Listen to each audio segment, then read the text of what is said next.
আসসালামু আলাইকুম। চলে আসলাম তাণ্ডব মুভি নিয়ে দুই চারটা কথা বলতে। প্রথমে আমি দুই চারটা কথা বলে নেই রায়হান রাফি ভাইকে। আচ্ছা রায়হান রাফি ভাই, আপনার নিশো এত বড় সুপারস্টার, এত বড় মেগা স্টার, এত বড় কিং খান নিশো, তার তো অনেক বড় ফ্যান বেস আছে, সে একজন popular Naik Nisho.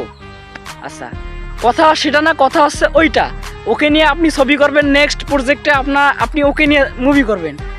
But Shakib ভাইয়ের মুভিতে ওর ওই মুভির প্রমোশন করবেন কেন? আমি বুঝলাম না ব্যাপারটা। ও এত বড় সুপারস্টার, এত বড় বিগ স্টার, ওর ক্যামিওর তো দরকার নাই ওই মুভিতে, ওর ক্যামিওর কোনো দরকার নাই। তাণ্ডবে সাকিব বস আছে, তাতেই ফাটাই যাবে, ঠিক আছে। তা আপনি যে এই কাজটা করলেন সাকিব ভাইকে দিয়ে, আপনি যে নিশোকে মেগা স্টার বানাইতে চাচ্ছেন, বিশাল বড় সুপারস্টার বানাইতে চাচ্ছেন, এটা যদিও কখনোই সম্ভব না, কখনোই এটা আশা আপনার পূরণ হবে না। বাট আপনি যে চেষ্টা করতেছেন, এটা কিন্তু একজনকার ঘাড়ে তুলাই দিয়ে আপনি আরেকজনকে তুলতে চাচ্ছেন, এটা কিন্তু ভাই একদম ঠিক কাজ করতেছেন না, ঠিক আছে। আপনাকে আমি আরেকবার বলতেছি, এটা একদম ঠিক কাজ করতেছেন না। মানে ও এত বড় সুপারস্টার, এত বড় মেগা স্টার, নিশো ভাই এত বড় মেগা স্টার, এত বড় সুপারস্টার, তার ছবিতে এমনিতেই চলবে, তাকে কেন ক্যামিও দিতে হবে সাকিব ভাইয়ের মুভিতে?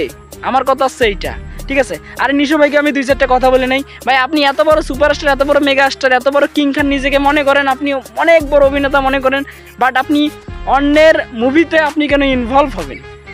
অন্যের মুভিতে আপনার মুভির কেন ক্যামিও দিবেন? আমার কথা হচ্ছে এইটা পয়েন্ট। হ্যাঁ, কথা হচ্ছে এখন সাকিব ভাই সব কিছু মেনে নিছে, সব কিছু সলিউশন চলে আসবে রিসেন্টলি। তা আপনারা 3 তারিখে ওয়েট করেন, 3 তারিখ পর্যন্ত দেখি আমাদের সংস্থা প্রোডাকশন হাউস কী বলে, তারপরে কথাবার্তা হবে। তা ভালো থাকবেন, সুস্থ থাকবেন, আল্লাহ হাফেজ। এবং আপনাদের মতামত কি কমেন্ট সেকশনে জানাই দিবেন। আমি যে দুই চারটে কথা বললাম, কথা দুই চারটে কি ঠিক আছে অবশ্যই কমেন্ট করে জানান। আর সাকিব ভাইয়ের মুভি কেউ বয়কট করিয়েন না, সাকিব ভাইয়ের মুভি দেখতেই হবে। আসসালামু আলাইকুম।